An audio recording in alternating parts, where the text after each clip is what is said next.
وہ کہتے ہیں کہ میں گھر میں کوئی کام کرانا تھا، کام ہوتے ہیں نا چھوٹے موٹے گھر میں، تو فرماتے ہیں میں مزدور لینے گیا بغداد میں، چوکوں پہ مزدور ساری عمر کا مزدور ہی ہے نا بیچارہ، امیر تو امیر تر ہوتا جا رہا ہے اور غریب تر ہو. ہمارے تو پیر بھی لوگوں کو کہہ رہے ہیں فقیر ہو جاؤ، خود امیر ہوتے جاتے، خود روز بروز امیر ہو رہے ہیں، دنیا کو کہہ رہے ہیں فقیر ہو جاؤ. تم بھی تو تھوڑا فقر اختیار کرو نا بھائی، جو درس دے رہے ہو. اللہ ماشاءاللہ سب کی بات نہیں کرتا. فرماتے ہیں کہ میں نا مزدور لینے گیا، بغداد کے چوک میں مزدور بیٹھے ہوتے تھے، تو میری ان مزدوروں میں سے نا ایک نوجوان بچے پہ نظر پڑی. بڑا کمزور سا وجود تھا لیکن چہرے پر عبادت کا نشان تھا، ماتھا بتاتا تھا کہ نماز کا بڑا خیال رکھتا ہے. میں اس کے قریب گیا، چہرے بھی بڑا کچھ بتاتے ہیں نا، چہروں میں بھی بڑی رانائی ہوتی ہے. فرماتے ہیں میں قریب گیا، میں نے اس کو کہا بیٹے مزدوری کرو گے؟ تو کہنے لگا مزدوروں میں بیٹھا ہوں تو حضور مزدوری کے لیے ہی تو بیٹھا ہوں. تو میں نے کہا کہ چلو پھر. کہنے لگا نہیں میری کچھ شرطیں. میں نے کہا بتاؤ. کہنے لگا پہلی شرط یہ ہے کہ لوگ 4 دینار دیہاڑی لیتے ہیں، میں 3 دینار لوں گا. میں نے کہا یار بھائی تو بڑی بہترین ہے، باقی بھی اس طرح کی رکھ لے. اس نے کہا حضور دوسری شرط یہ ہے کہ میں آپ کی مکمل بات مانوں گا لیکن جب اذان ہو جائے گی پھر آپ کی نہیں سنوں گا. تیسری بات اس نے یہ کی کہ حضور میں آپ کے گھر میں کام کروں گا پر آپ کے کسی سوال کا جواب نہیں دوں گا. کہتے ہیں میں نے کہا یار تو بڑا عجیب ہے، شرطیں تو مالکوں کی ہوتی ہیں. کہنے لگا جی بہرحال میں شرطیں لگا کے جاتا ہوں. فرماتے ہیں میں اسے گھر لے آیا، کام میں نے اس کو بتایا تو جو کام مزدور سارے دن میں کرتا ہے نا اس نے 2 گھنٹے میں کر دیا. ہمارے مزدور سگریٹ پینے میں بھی تو آدھا گھنٹہ لگاتے ہیں نا، وہ چائے پینے جائیں تو پونا گھنٹہ وہاں. ان کو بھی تو دیانتداری کرنی چاہیے کہ نہیں کرنی چاہیے؟ نے معاہدہ کیا ہے نا جی تو پورا اترنا چاہیے نا. کہتے 2 گھنٹے میں. اب کام جب بندہ شروع کراتا ہے تو کام اور نکل آتا ہے. کہتے کام میں نے اس کو اور بتا دیا، وہ کرنے لگا. اس نے مٹی نکال کے رکھی تھی باہر رستے میں، تو اذان ہو گئی زور کی. اس نے وہیں کدال چھوڑی کئی اور چلنے لگا. تو میرا بیٹا کہنے لگا اس کو ذرا برابر کر دو. کہنے لگے چپ کر جا، تیرے باپ سے بات ہوئی تھی، جب اذان ہوتی ہے تو میں کسی اور کی نہیں سنتا، صرف اللہ رسول کی سنتا ہوں.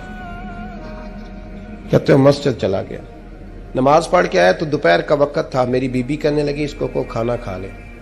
کہتے ہیں ہم نے کہا کھانا کھا لو. تو کہنے لگا میں نے روزہ رکھا ہوا، رمضان بھی نہیں تھا، نفلی روزہ رکھا ہوا.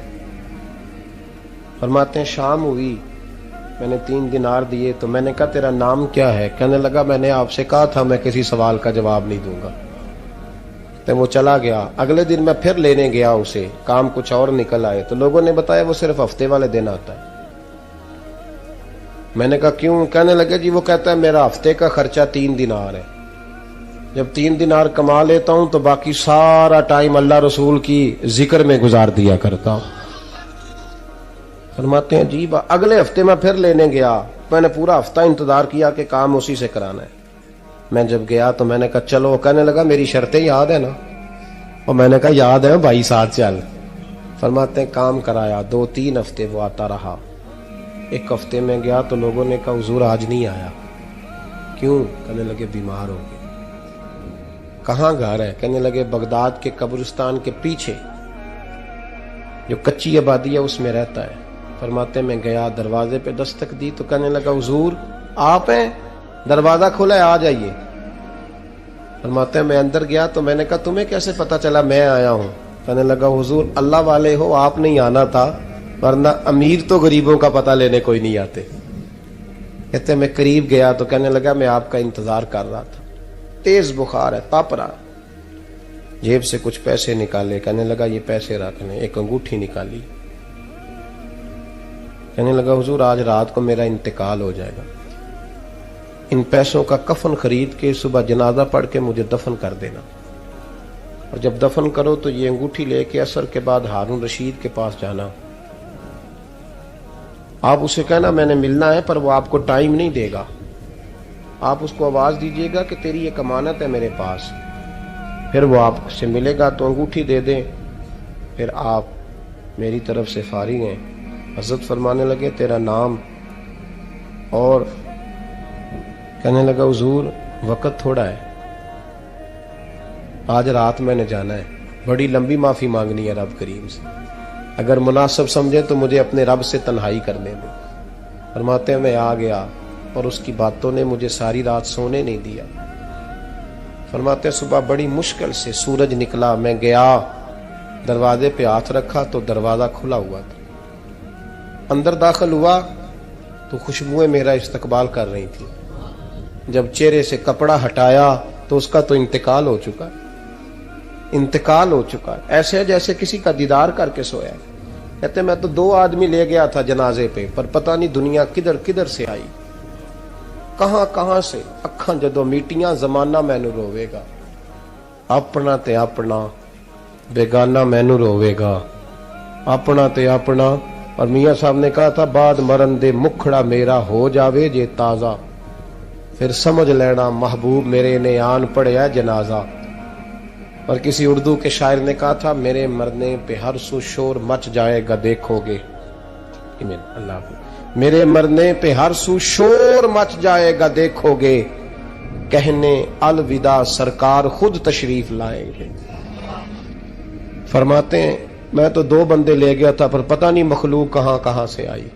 جنازہ پڑا، دفن کیا. ہارون رشید کے پاس میں عصر کے بعد گیا، میں نے بلانا چاہا پر بادشاہ تھا، میری طرف دیکھا ہی نہیں. میں نے اس کو کہا تیری ایک امانت میرے پاس ہے. فرماتے ہیں وہ مجھے کونے پہ لے گیا. کیا بات ہے؟ کمرے میں بلایا، میں نے انگوٹھی دی. ہارون رشید تو چیخے مارنے لگا، کہنے لگا انگوٹھی والا کہاں ہے؟ میں نے کہا وہ تو انتقال کر گیا. کہنے لگا مجھے قبر پہ لے چل. کہتے میں قبر پہ لایا تو وہ لیٹ گیا، تڑپ کے رونے لگا. میں نے کہا میرا کلیجہ پھٹ جائے گا، نہ اس نے کچھ بتایا نہ تو نے بتایا، یہ کون تھا؟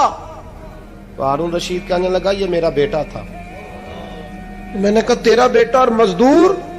کہنے لگا حضور یہ حضرت داؤد تائی کے پاس بیٹھا کرتا تھا، ان کا مرید تھا، مجھے روز کہتا تھا ابا تو نے بڑی دنیا کٹھی کر لیا، مرتے وقت تجھ سے ٹانگیں سمیٹی نہیں جائیں گی، اتنا حساب نہیں تو دے سکے گا. میں اس کو سمجھا دیتا، اس کی اماں سمجھا دیتی.